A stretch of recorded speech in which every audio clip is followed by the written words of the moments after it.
Bonjour à tous, aujourd'hui nous voudrions vous présenter un commentaire de texte tiré de Saintes Écritures en espérant que bien sûr vous le trouverez édifiant. Il s'agit du texte de 1 Corinthiens chapitre 11 verset 25 où notre Seigneur Jésus-Christ dit.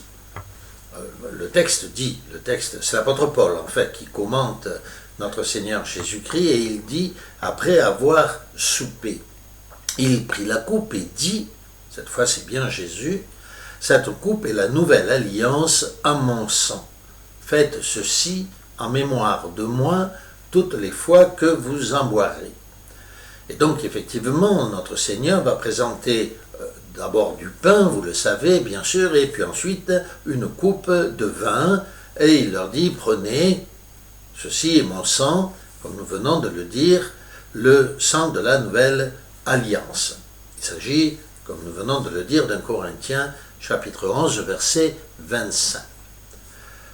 Les catholiques romains, vous le savez, les prêtres de l'Église catholique romaine préparent le pain, qu'ils appellent des hosties, et puis le vin, et le prêtre va consommer le pain, boire le vin.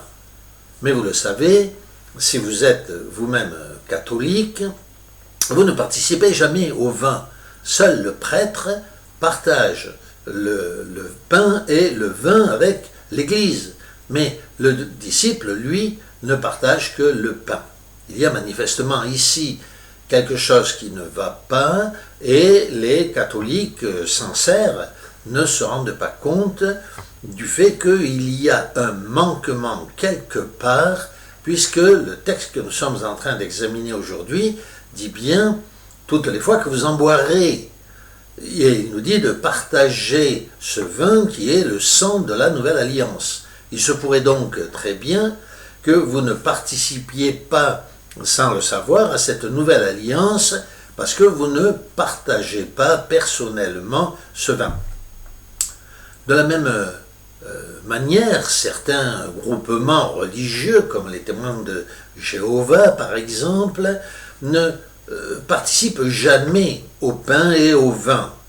Lorsque c'est le moment de la Pâque, ils repoussent le vin qui leur est présenté, considérant que ce vin ne peut être, puisque nous parlons particulièrement du vin aujourd'hui, consommé que par ceux qui ont une espérance céleste déclarée. Et donc, sans s'en rendre compte, ils rejettent ce vin dont le Seigneur a dit qu'il s'agissait d'une nouvelle alliance, alliance pour un royaume, et que l'on devait faire cela chaque fois que nous en boirions en souvenir de lui. Les protestants, eux, pour leur part, ont bien compris qu'il fallait participer à ce pain et à ce vin. C'est pourquoi, dans les églises protestantes, on consomme d'une part le pain et d'autre part le vin.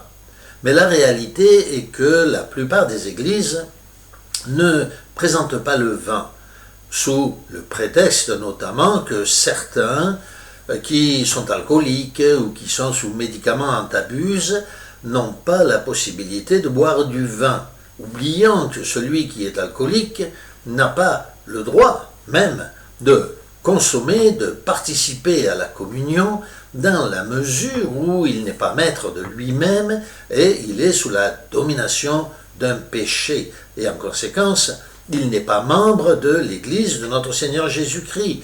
L'Église de notre Seigneur Jésus-Christ est, bien sûr, dans sa relativité et dans le sang de notre Seigneur Jésus-Christ, pure. C'est une Église sans tache qui ne peut supporter les alcooliques. Chacun doit changer, modifier sa personnalité afin de pouvoir participer à ce pain et encore une fois particulièrement au vin dont nous parlons aujourd'hui. Dans beaucoup d'églises protestantes, pour aller un petit peu plus loin sur cette question, on remplace donc le vin par du jus de raisin ou du Coca-Cola ou toutes sortes de boissons Nous avons même vu du jus d'orange. On peut mélanger, on peut boire de tous les breuvages présentés par la nature, et on ne présente pas le vin, comme je le disais, sous un prétexte qui paraît apparemment justifiable. C'était le cas des Ébionites du 1er, 2e, 3e siècle, qui ne buvaient que de l'eau et qui n'avaient pas le droit de boire du vin et qui, en conséquence, ne buvaient pas le vin de la communion, ils buvaient de l'eau, et nous reviendrons sur cette question.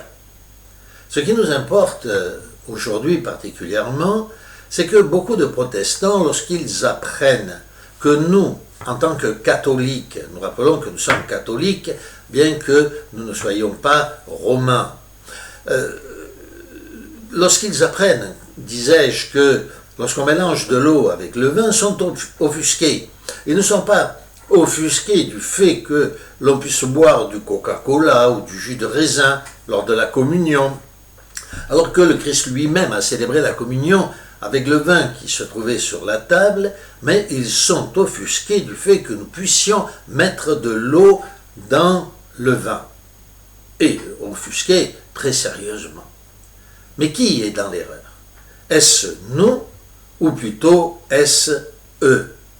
Eh bien, je vous propose d'examiner cette question en quelques minutes, très brièvement bien entendu, car on pourrait traiter très longuement de cette question.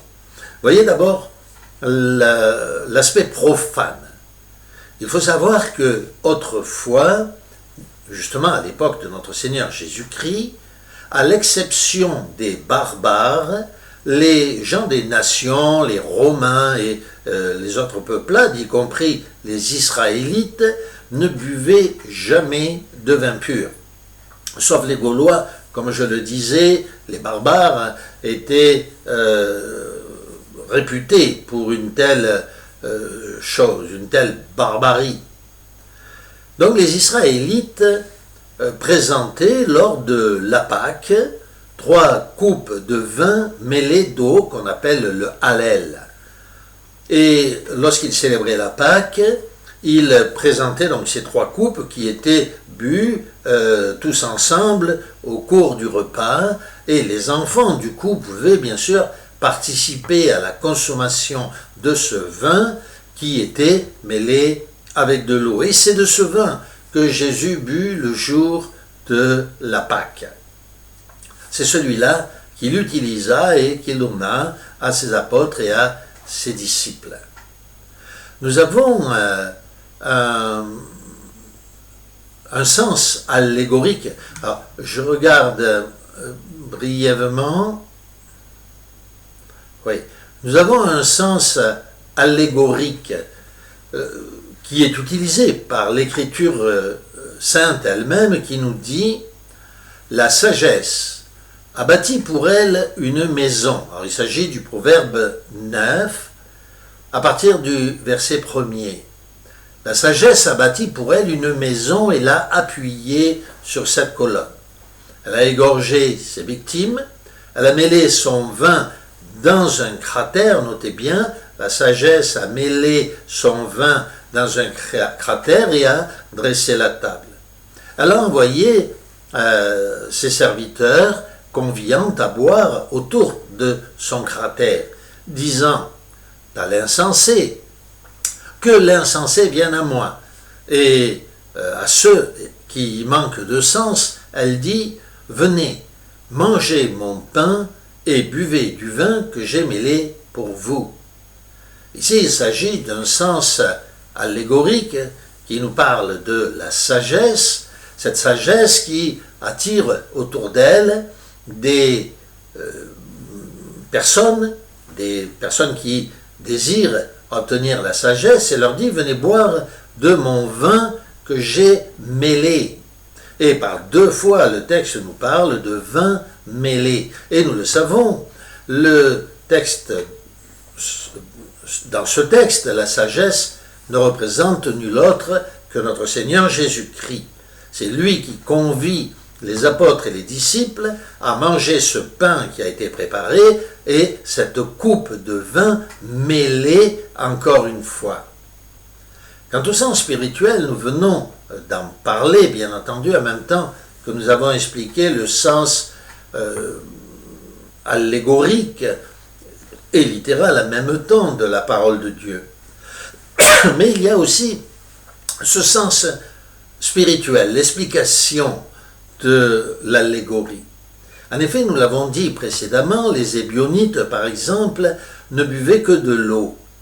Et saint Irénée nous dit dans le livre « Contre les hérésies », il écrit littéralement « Il repousse le mélange du vin céleste et ne veulent être que l'eau de ce monde. » Parce que ces Ébionites refusaient le vin mêlé et qu'ils ne buvaient que l'eau et que de l'eau, et lors de la communion de l'eau, Irénée nous dit, un des tout premiers chrétiens, je vous le rappelle, du 1er siècle, il repousse le mélange du vin céleste et ne veulent être que l'eau de ce monde. Et là, nous expliquer un petit peu plus loin, il nous dit la coupe tirée de la création, autrement dit, le vin tiré de la création de la vigne. Il a déclaré son propre sang. La coupe qui a été, et il utilise l'expression, la coupe qui a été mélangée et le pain qui a été confectionné, reçoivent la parole de Dieu et deviennent l'Eucharistie, c'est-à-dire le sang et le corps du Christ. Irénée, qui vivait donc au 1er siècle, disciple de saint Polycarpe, béni lui-même parce que presbytre de l'église de Smyrne, à l'époque où saint Jean félicite les églises dans le livre de la Révélation, nous dit très clairement que le vin mêlé, c'est ce qui est utilisé lors de l'Eucharistie, c'est-à-dire de la Sainte Seine. Oui, le mélange du vin et de l'eau, c'est-à-dire le mélange du sang de la nature, c'est-à-dire le sang de la grappe, et le sang donc de la création, c'est-à-dire en même temps de notre Seigneur Jésus-Christ, le créateur de cette création, et de l'eau porteuse du Saint-Esprit, c'est-à-dire venant du ciel, ce mélange création et spiritualité céleste est le mélange du corps et de l'esprit, de la création et du céleste, c'est-à-dire le retour de la création à notre Seigneur Jésus-Christ. Oui, le mélange a un double sens.